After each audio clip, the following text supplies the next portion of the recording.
झारखंड मुक्ति मोर्चा के केंद्रीय महासचिव सुप्रियो भट्टाचार्य ने कहा कि अपने संविधान को बचाए रखना और इसे अक्षुण्ण रखना हमारा कर्तव्य है।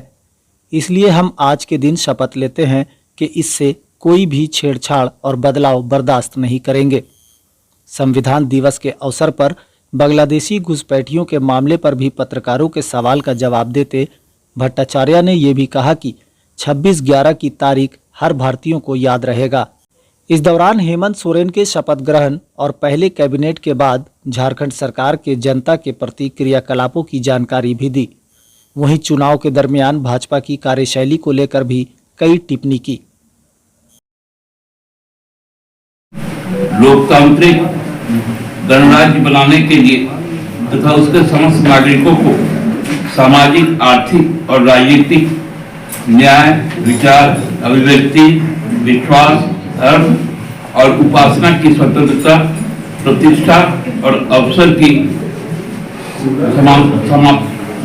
क्षमता प्राप्त करने के लिए तथा उन सब में व्यक्ति की गरिमा और राष्ट्र की एकता और अखंडता सुनिश्चित करने वाली बंधुत्व बढ़ाने के लिए हम दृढ़ संकल्प होकर इस संविधान को आत्मप्रतिष्ठित करते हैं।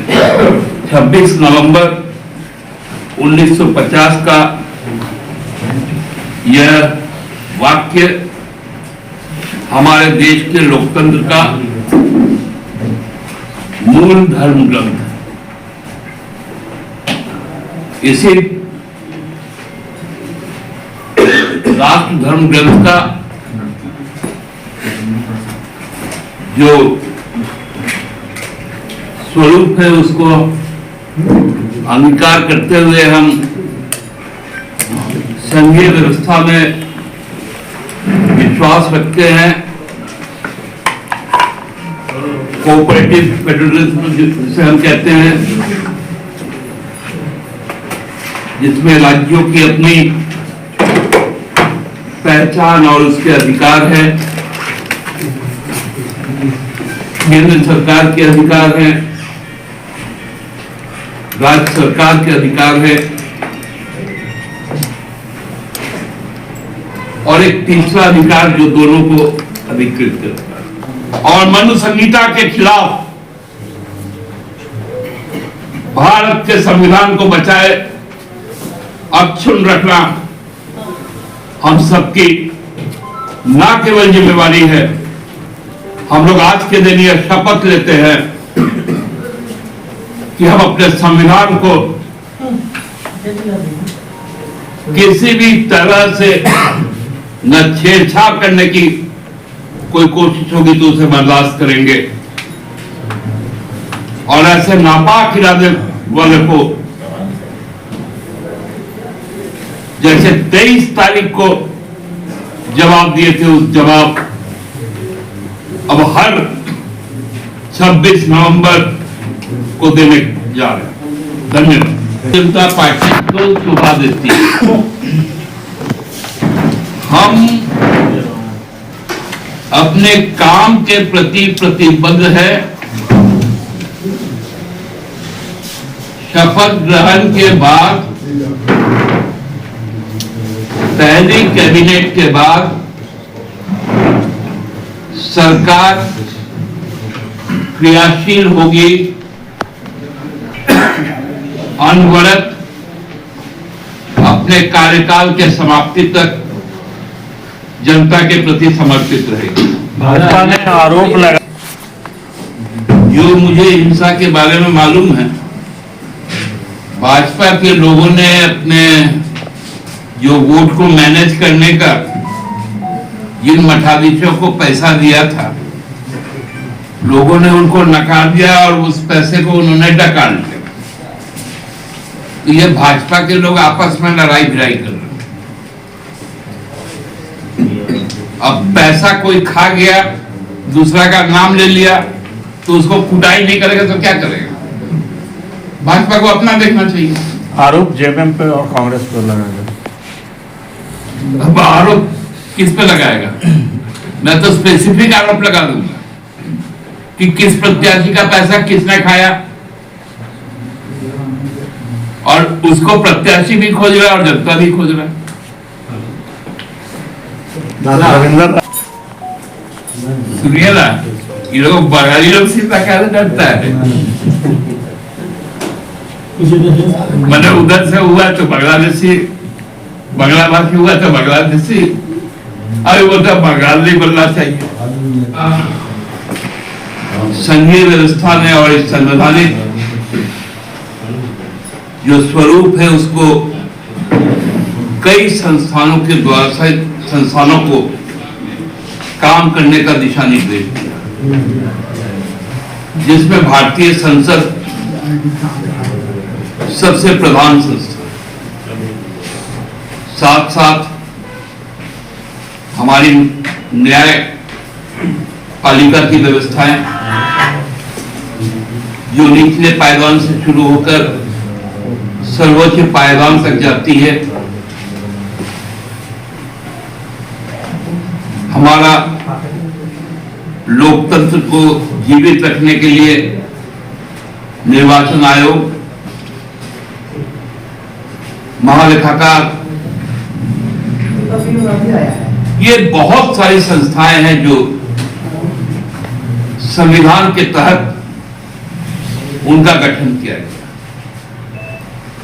हमारे राज्य को भी, देश के जितने भी राज्य हैं, केंद्र शासित प्रदेश हैं,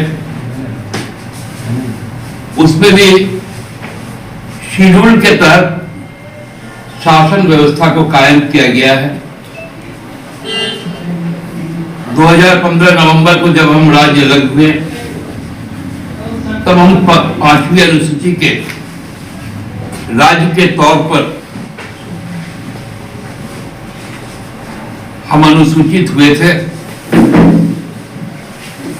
हमारे 13 जिलों में पूरी तरह से शेड्यूल 5 लागू है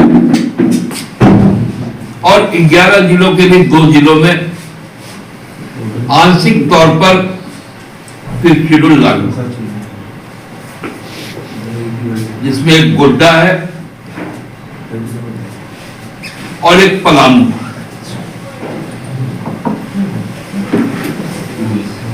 लेकिन आज जिस प्रकार इन संवैधानिक संस्थाओं पर हमले हो रहे हैं, कल जब संसद शुरू हुआ तो पक्ष और प्रतिपक्ष दोनों की जो अधिकार है, जो कर्तव्य है, जो दिशा निर्देश, उसके तहत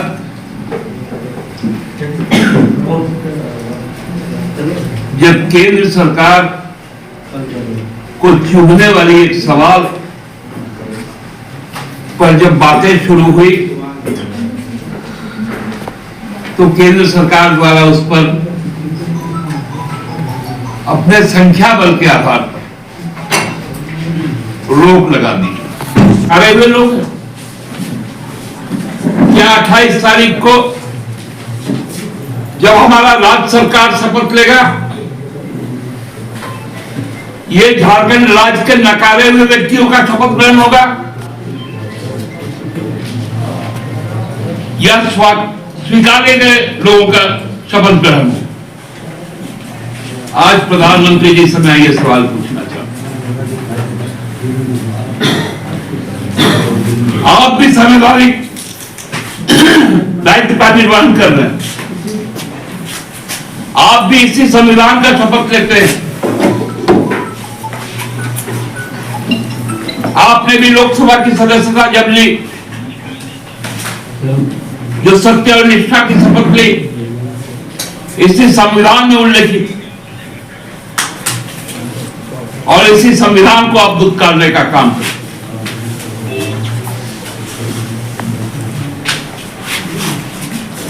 कौन लोग वहां पर विपक्ष में है जो नकारे हुए लोग?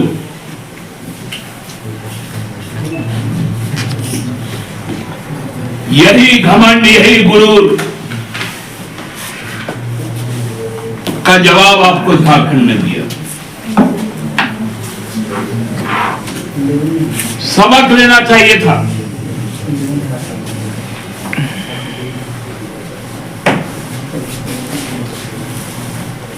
नतीजे आने के 48 घंटे के बाद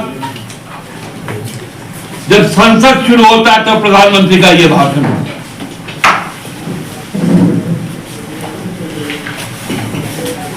ये कौन है?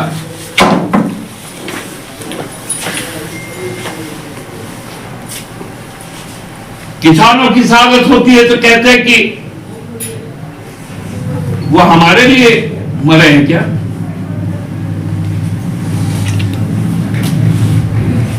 तो पुलवामा के शहीदों को क्यों चुनाव का हथियार बनाया गया? शहीदों को क्यों पोस्टर में उनकी शहादत की तस्वीरें लगाई गई थी?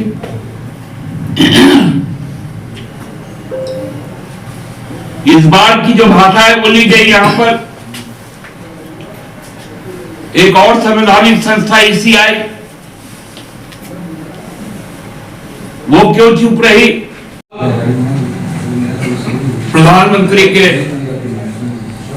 मित्र के अनैतिक कार्य के कारण उसका जिक्र होना था।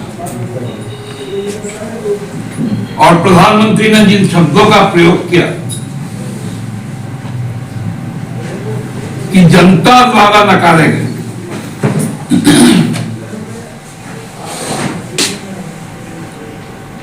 आप स्पष्ट बहुमत में नहीं है, आपका गठबंधन स्पष्ट बहुमत में है,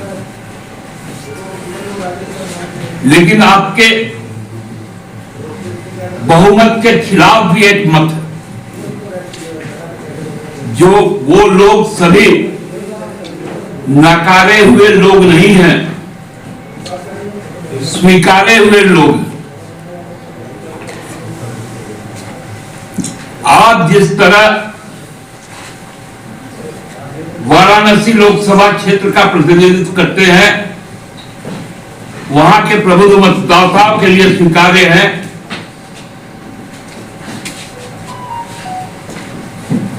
उसी तरह अमेठी, रायबरेली, राजमहल, दुमका और चाईबासा से भी जो प्रबुद्ध मतदाताओं के स्वीकारे जो जनप्रतिनिधि थे, वो नकारे नहीं है। हमारा संविधान घमंड को स्थान नहीं देता है। हम आज 75 वर्ष के संविधान को लेकर खड़े हैं। संविधान में समय अनुसार कई संशोधन हुए, कई कानून परिभाषित किए गए,